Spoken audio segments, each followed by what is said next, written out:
Adani reality विकसित करत असलेल्या धारावी पुनर्विकास प्रकल्पाला शिवसेना युबीटी गटाचा प्रचंड विरोध आहे। उद्धव ठाकरे यांच्या नेतृत्वाखाली आज हा विरोध मोर्चाच्या माध्यमातून व्यक्त करण्यात आला। उद्धव ठाकरेंचे आरोप आहेत की धारावीकरांची पुनर्वसनात फसवणूक होते, तसंच टीडीआर घोटाळाही आहे। आपल्याबरोबर स्थानिक शिवसेना खासदार राहुल शेवाळे आहेत। काय नेमकं त्यांचं म्हणणं आहे, या मोर्चा नंतर त्यांची काय भूमिका आहे आपण जाणून घेणार आहोत। राहुलजी, सांगाल की उद्धव ठाकरे यांच्या नेतृत्वाखाली धारावीकरांचा आज मोठा मोर्चा निघाला, असा एकूण सर्व आपल्याला परिस्थिती किंवा वातावरण दिसतं आहे। आज जो उबाटाचा मोर्चा निघाला होता तो मोर्चा हा स्पॉन्सर मोर्चा होता। काही मुंबईतले जे बिल्डर आहेत त्यांनी हा स्पॉन्सर केला होता आणि त्या बिल्डरांना फायदा व्हावा याकरता हा मोर्चा काढण्यात आला होता। त्यात कुठेही धारावीकरांकरता प्रेम, धारावीकरांकरता आस्था आणि धारावीकरांना न्याय मिळण्याकरता हा मोर्चा नव्हता।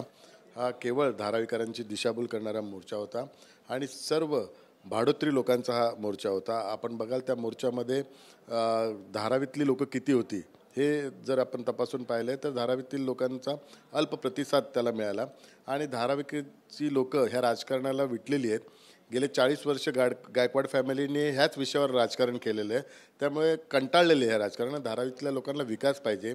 आज पिढ्यानपिढ्या, आता मी दुसऱ्या पिढीचा धारावीतला मुलगा आहे, तर त्या जन्म झालेला मुलगा आहे, तर त्या वेळी धारावीतल्या सर्व मुलांची किंवा दुसऱ्या पिढीतल्या लोकांची हीच अपेक्षा आहे की आता विकास पाहिजे। हे सर्व राजकारणाला कंटाळलेले आहे आणि दुर्दैवाने ज्यांनी 2.5 वर्ष महाराष्ट्राचं मुख्यमंत्री पद उपभोगलेलं आहे तीच व्यक्ती धारावीकरांची दिशाभूल करते, ही खूप दुर्दैवाची गोष्ट आहे। आणि ज्या ज्या गोष्टींचं त्या मागण्या करत आहेत ते 2.5 वर्ष असताना मुख्यमंत्री असताना त्यांनी का नाही त्या मागण्या पूर्ण केल्या? ज्या मागण्या अशक्य आहेत त्या मागण्या ते करत आहेत, जेणेकरून त्या मागण्या पूर्ण होऊ नये आणि प्रोजेक्टच होऊ नये ही त्यांची भावना आहे। आणि धारावीकरण असेच घाणीत राहावं अशी त्यांची अपेक्षा आहे।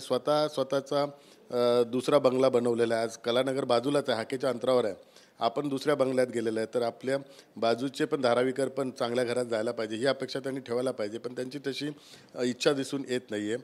त्यामुळे जे कोण धारावीच्या अदानीच्या बाबतीत विषय घेऊन जो राजकारण करत आहेत ते केवळ राजकारणापोटी, स्वतःच्या स्वार्थापोटी आणि स्वतःचं अस्तित्व टिकवण्याकरता हा विषय त्यांनी हाती घेतलेला आहे। परंतु मला संपूर्णतः धारावीतल्या लोकांवर विश्वास आहे। धारावीचे लोक ह्या राजकारणाला बळी पडणार नाही, कारण मी व्यक्तिगत सर्व धारावीतल्या लोकांना भेटलेलो आहे। त्यांना आता विकास हवा आहे, त्यांना हे कुठलंही राजकारण नको आहे, त्यांना कुठल्या राजकीय पक्षाचा हस्तक्षेप आहे आता धारावीत नको आहे, त्यांना केवळ विकास आणि घर हवं आहे। राहुलजी, उद्धव ठाकरेंचं म्हणणं आहे की धारावीकरांची जी फसवणूक या माध्यमातून आहे की जे घर सांगितलं जाते तेवढ्या एरियाचं त्यांना घर मिळणार नाही, आणि सगळ्यात महत्त्वाचा टीडीआर जो घोटाळा आहे त्यात अदानींच्या माध्यमातून मुंबईतल्या प्रत्येक बिल्डरला यापुढे टीडीआर विकत घ्यावा लागेल। त्यामुळे अदानींचा विकास होतोय, धारावीकरांचा विकास नाही। मी ह्याच गोष्टीचा उल्लेख करतोय की माननीय उद्धव साहेब ते 2.5 वर्ष त्यांनी मुख्यमंत्री उपभोगलेलं आहे, ते हे 2 विषय घेऊन येतात म्हणजे एक बालिशपणा दिसून येतोय। कारण ज्या घरांच्या साईजबद्दल ते उल्लेख करत आहेत, देवेंद्र फडणवीस साहेब मुख्यमंत्री असताना धारावीतल्या लोकांना 350 स्क्वेअर फीट घर देण्याच्या संदर्भातला त्यावेळी निर्णय झाला आणि त्याला माननीय उद्धव साहेबांनी मान्यता दिली आणि आपण धारावीत जाहीर सभा घेऊन लोकांना ते घोषित पण केलं आणि लोकांनी त्याचं स्वागत पण केलं। धारावीत 2 प्रकार आहेत, एक 33(9) जो इस्टेट प्रॉपर्टी मुंबई म्युनिसिपल कॉर्पोरेशनची आणि SRA जी 33(10) आणि कमर्शियल वेगळे। तर 33(10)च्या संदर्भात ह्यापूर्वीच निर्णय झाला आहे की त्यांना 350 स्क्वेअर फीट घरं द्यायचं आहे। त्यावेळी पण आम्ही मी स्वतः सिव्हिल इंजिनियर आहे आणि संपूर्ण टीमने धारावीचा अभ्यास केला।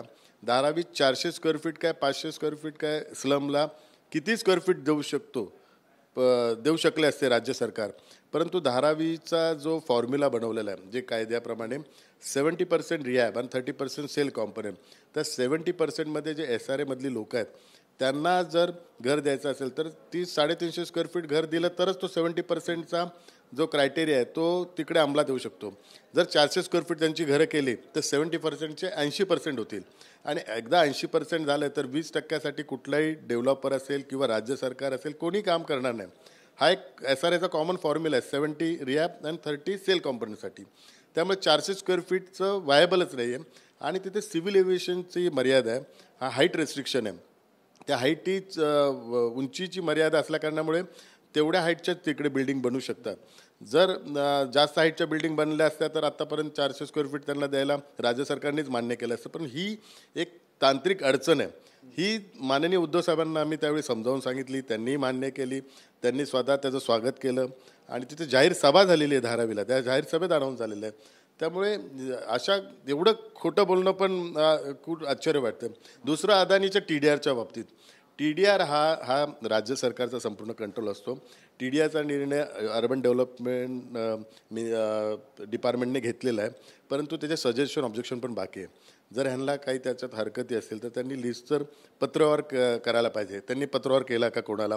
अजूनपर्यंत पत्रव्यवहार केला नाही, केवळ आपलं प्रेसच्या माध्यमातून ते घोषणा करत आहेत. TDRच्या बाबतीत राज्य सरकारचा पूर्वीचा अनुभव असा आहे की NTC मिलची जागा आपण ज्यावेळी राज्य सरकारने घेतली तर त्या जागेची किंमत 1200 कोटी होती आणि त्या 1200 कोटीच्या बदल्यात राज्य सरकारने NTCला TDR 1200 कोटीचा दिला. नंतर भविष्यात NTCने तो TDR विकण्याकरता गेलं तर त्याची किंमत त्यांना फक्त 600 कोटीच मिळाली. त्यामुळे त्यांचा 600 कोटीचा लॉस झाला. त्यांनी आता राज्य सरकारकडे पत्रव्यवहार केला की तुम्ही देताना आम्हाला 1200 कोटीचा TDR दिला, पण बाजारभावाने आम्ही विकला तर त्याची 600 कोटीच मिळाली. त्यामुळे 600 कोटी लॉस झाला आहे, तो लॉस राज्य सरकारने भरून द्यायला पाहिजे. सेम धारावीच्या बाबतीत जर TDR अदानी असेल, कारण हा अदानी नाही, हा राज्य सरकारचा TDR, तर राज्य सरकारच कंट्रोल आहे. हा TDR जर धारावीची टोटल कॉस्ट आहे 25,000 कोटी, त्याच्यात गुंतवणूक झाली पाहिजे. 25,000 कोटी जर त्यांना रिटर्न पाहिजे असेल तर 25,000 कोटीचं त्यांना रिटर्न रेव्हेन्यू मिळाला पाहिजे.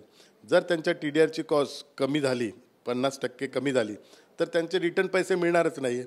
त्यामुळे ही आपण एक कॅप मुंबईत लावली की जर त्यांचा 50% TDR जर बिल्डरने विकत घेतला तर त्यांची गुंतवलेले पैसे त्यांना परत मिळू शकते. हे सोपं गणित आहे आणि दुर्दैवाने माननीय माजी मुख्यमंत्री उद्धव साहेबांना हे सोपं गणित कसं कळत नाही तेच आश्चर्य वाटतं.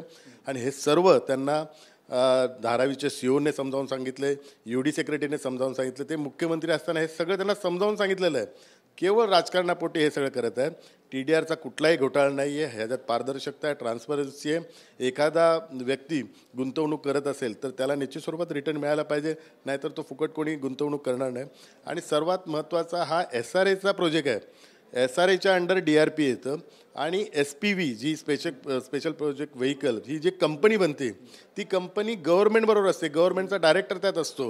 ह्याच्यात गव्हर्नमेंटचा डायरेक्टर आहे, UDचा सेक्रेटरी, DRPचा CEO. आणि हा मुद्दा घेतला त्या अनुषंगानेच एक प्रश्न आहे की त्यांचा हाही मुद्दा आहे की जसा BDD चाळींचा विकास राज्य सरकार करते तसंच शासन म्हाडाच्या माध्यमातून धारावीचा विकास का नाही करत. पुन्हा एकदा मी सांगू इच्छितो की 2.5 वर्ष मुख्यमंत्री होते, त्यांना एवढं माहीत नाही की सेक्टर 5 हे म्हाडा डेव्हलप करतं आहे. आणि माननीय माजी मुख्यमंत्री पृथ्वीराज चव्हाण यांनी घोषणा केली होती की सेक्टर 5 ह्याचा धारावीचा विकास म्हाडातर्फे व्हावा आणि त्यांचा प्रायोगिक तत्त्वावर त्यांनी सेक्टर 5 हे घेतलं. आज माजी मुख्यमंत्री पृथ्वीराज चव्हाण कुठे आहेत आणि हे कुठे आहेत? अजून सेक्टर 5ला 4-5 बिल्डिंगशिवाय बिल्डिंगच झालेलं नाही आहे. त्यामुळे 15-20 वर्षात 5 बिल्डिंग जर होत असेल तर ज्या म्हाडाच्या तर्फे जे करतायत तर म्हाडा तर विकास करू शकत नाही, हे आता सिद्ध झालेलं आहे. हे पण त्या रिपोर्टमध्ये लिहिलेलं आहे. मुख्यमंत्र्यांना उद्धव साहेबांना रिपोर्ट जो सादर केला आहे, ह्या सगळ्या गोष्टी जे त्या मागणी करतायत, सरकारने केलं तर काय होईल, सरकारने केलं आहे, सरकारनेच केला हा प्रोजेक्ट. सरकार फेल गेलं आहे, म्हाडा फेल गेलं, सगळं फेल गेलं आहे, म्हणून हा नवीन फॉर्म्युला आणलेला आहे. तरी त्यांना कळत नाही तर म्हणजे आता ह्याच्या व्यतिरिक्त काय बोलणार. म्हणजे एक शेवटचा प्रश्न की आता उद्धव ठाकरे यांच्या नेतृत्वाखाली हा मोर्चा काढण्यात आला. त्यांनी आज भाषणात असं म्हटलंय की हा मोर्चा ही सांगता नाही तर आंदोलनाची सुरुवात आहे.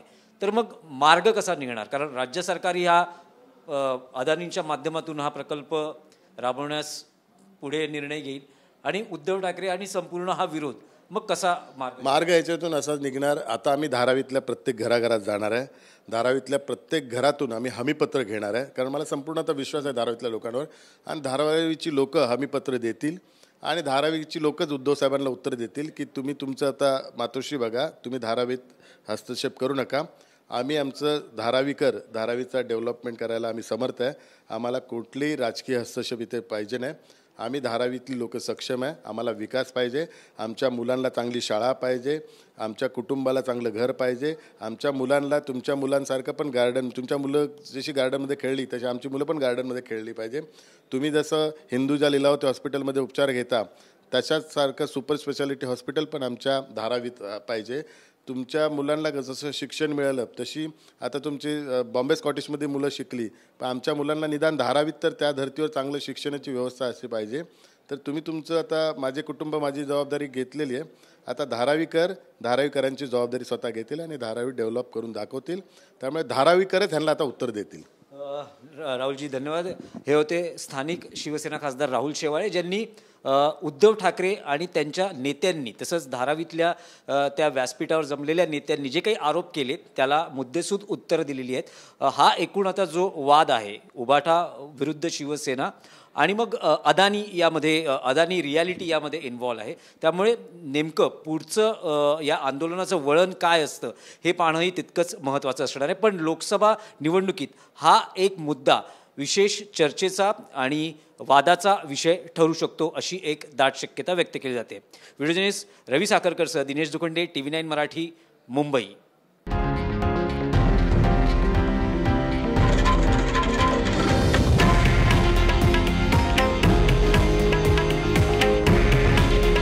हे आहे देशातील नंबर 1 न्यूज नेटवर्क आणि आपण पाहत आहात TV9 मराठी. काळजी तुमची, हित महाराष्ट्राचं.